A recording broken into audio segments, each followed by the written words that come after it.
Alright, took an unusually long time to actually start recording. Or at least tell me it was recording. Okay. This is my Ultimate Fighter Finales card. I'm basically calling the UFC on FX from Australia a finale card because, well, to be honest, it looks more like a finale card than the actual finale card, which has none of the guys from the show, except for the finalists, as opposed to this fight card, which does have 2 fights from the show on it, in addition to the 2 finals, in addition to the 2 coaches fighting. So there you go. Nick Penner, Cody Donovan. Never been all that impressed with Cody Donovan. Never been all that impressed with Nick Penner. I'm going to hope Nick Penner has gotten over what I was hoping was some octagon jitters with the Anthony Parash fight, and we'll pick up a decision here. But I don't know.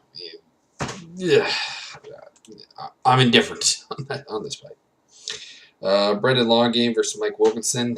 I don't know a ton about either of these fighters. I think, from what little I have seen, I think Wilkinson's a little bit better at kind of everything, if that makes any sense.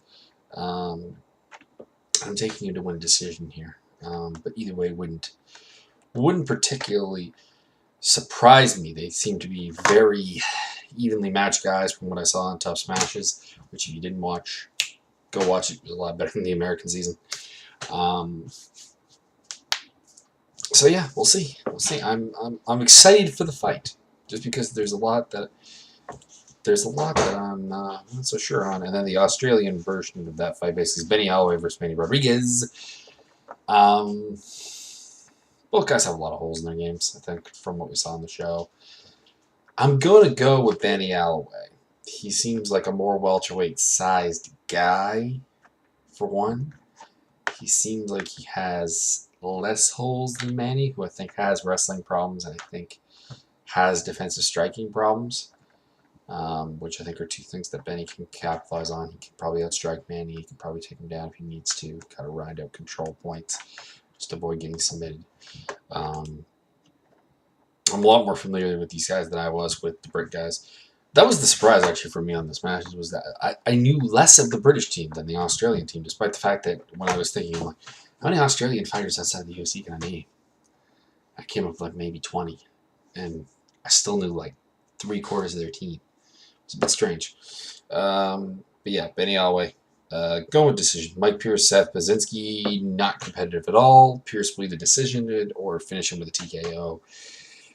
I still say it, as much as Baczynski's been on a roll in the UFC and so on. You know, he's beaten Simeon Thorson, he's beaten Lance Benoist, he's beaten Matt Brown, beaten Clay Harvison. You know, he's done well at 170. He's just big. And Mike Pierce is, I mean, here's the guys he's beaten. Here's Mike Pierce. Mike Pierce is just much better than the guys he's beaten. And additionally, he's closer to Baczynski's size. Baczynski has a lesser size advantage than he has had in, I think, any fight he's had in the UFC, aside from his one loss to Brad Tavares. But yeah, he's tough enough that Pierce might not finish him, but you know, he might. It's not a close fight. Right?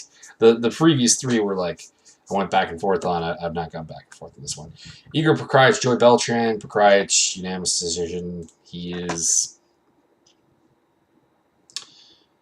you know, he's just better. You know, he's got decent takedown defense. He's got decent chin. Those are the 2 things Beltran needs if he's going to beat you. What is that? Excuse me. He either needs to knock you out or he needs to be able to take you down and kind of lay on you. And I don't think he can do either. But that being said, how often do we see Joey Beltran get finished? I mean, that's why, you know, this is going the distance. James Tahuna can't put you away. It's going the distance. Chad Mendes versus Yeltsin Meza. I think that's how you say his name. I've heard it pronounced a number of different ways, so I don't even really know. He has nothing for Mendes. Mendes, basically, kind of like the Mike Pierce fight, Mendes will either win it by decision, or he will finish him with a TKO, or maybe submission. A stoppage wouldn't surprise me. A decision wouldn't surprise me. Although this was a very interesting fight when it was Haycran Diaz versus Chad Mendes. Haycran got hurt Had to pull out. Ruined what was a really nice-looking fight on paper. Hector Lombard versus Sama Paul Hedis. Always excited to see both of these guys fight. Yes, Hector had a terrible outing against Tim Boetsch. I still thought he won the fight, but at the same time, that fight, win-lose, it showed what you could do to beat Lombard. I don't think Paul Harris really has the tools, though. I mean, a lot of what Boetsch was able to do was range-based, and Paul Harris is, if he does have a reach advantage over Hector Lombard, it's very, very minimal. This is one of these few fights that, like I'm afraid of Lombard at middleweight in general being able to have success because I just think he's too short. But against Paul Harris, where that's not a problem, I think he can keep it standing. I think he's got better stand-up. Cardio for both of these guys has been an issue. Mental stability of these guys has both been an issue. Lombard, I think, is more at home in Australia, though. I think that's a key thing. Like, he's fought there a number of times. I don't think Paul Harris ever has fought in Australia. Just give me a quick moment here. No, he is not. So, yeah, I'm going to go with Lombard. I'm going to go with decision. Although a TKO wouldn't surprise me. Picking a lot of decisions here, and it's kind of annoying me. Colin Fletcher, Norman Park. Colin Fletcher, unanimous decision.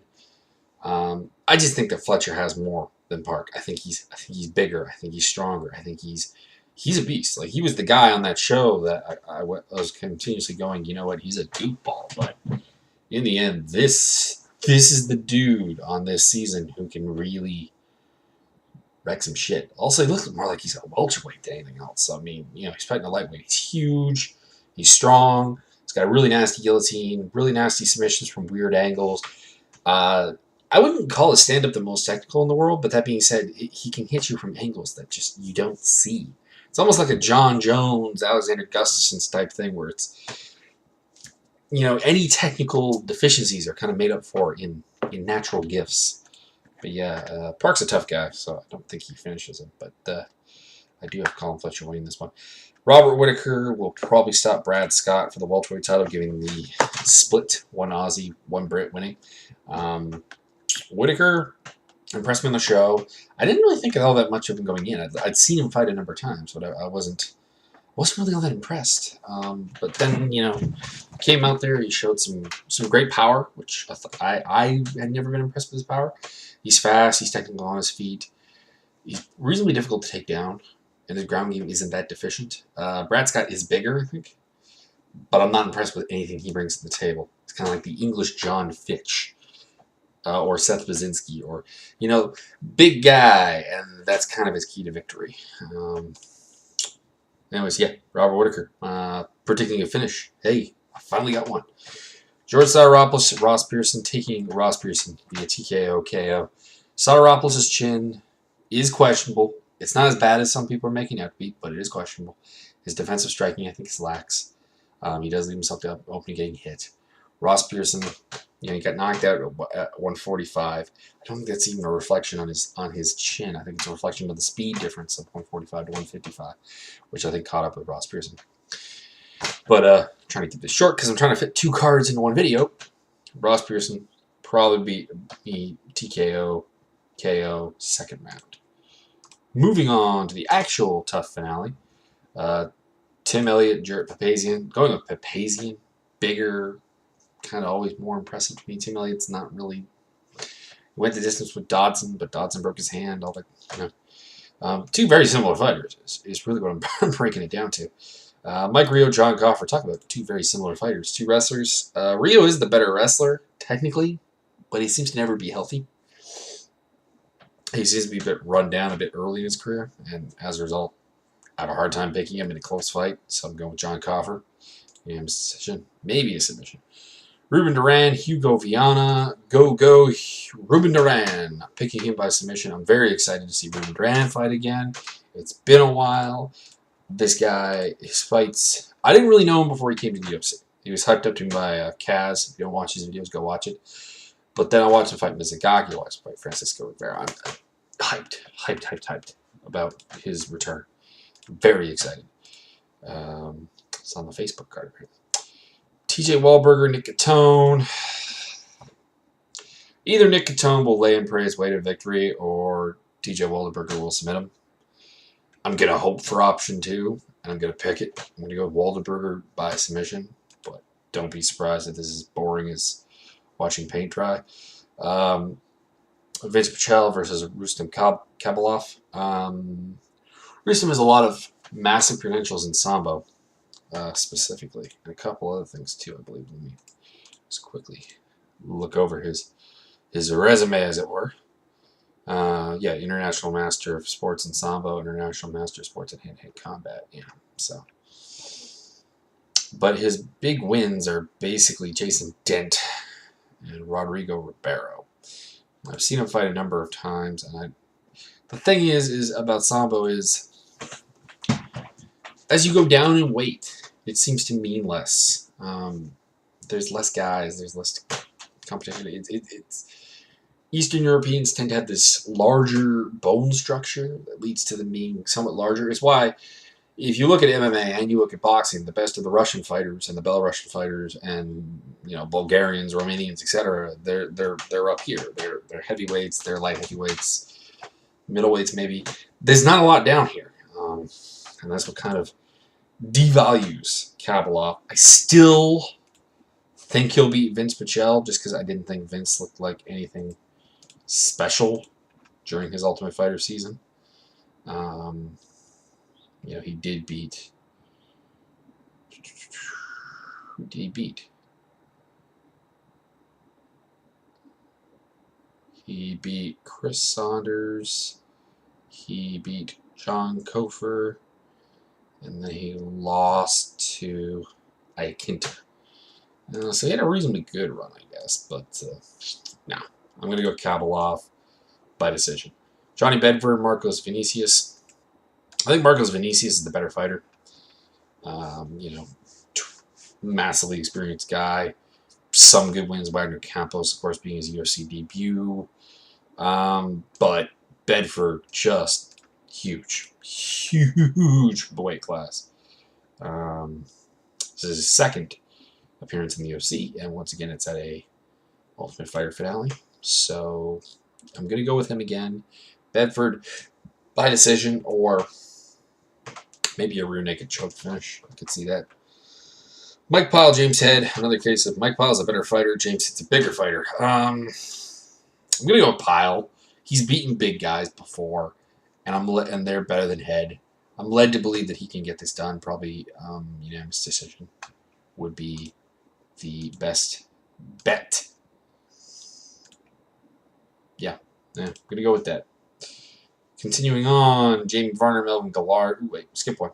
Dustin Poirier, Jonathan Brookins. Dustin Poirier should kill Brookins, whose stand-up is still terrible, whose wrestling is mediocre, and his grappling is good. It's not a good package. I don't know if Poirier... People are calling for Poirier to stop him, but I think people forget Brookins, he finished in his last fight, but I still think he's a tough enough dude to probably make it to the distance here. I mean, Max Holloway did. Melvin Gillard, Jamie Varner, two guys who come out like bulls out of bulls seeing red. There, gonna go with that. Terrible recovery. Gillard, more consistent at least for the first minute. Varner can come out there and look uninterested, lazy, and done. And this makes me never able to pick him. Really, never. Gillard, TKO, KO, first round. Pat Barry, Shane Del Rosario. Shane Del Rosario, better striker, better on the ground.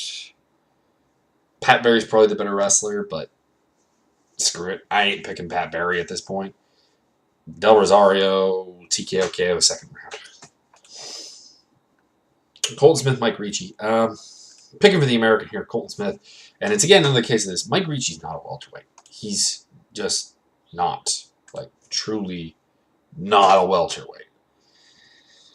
Colton Smith, tough guy, U.S. Army Ranger, durable. Eddie Ellis kind of rung his bell good, but he recovered from that. So, I mean, there you go again. Toughness has the ability to come back. Ricci's a better fighter. Colton Smith takes it.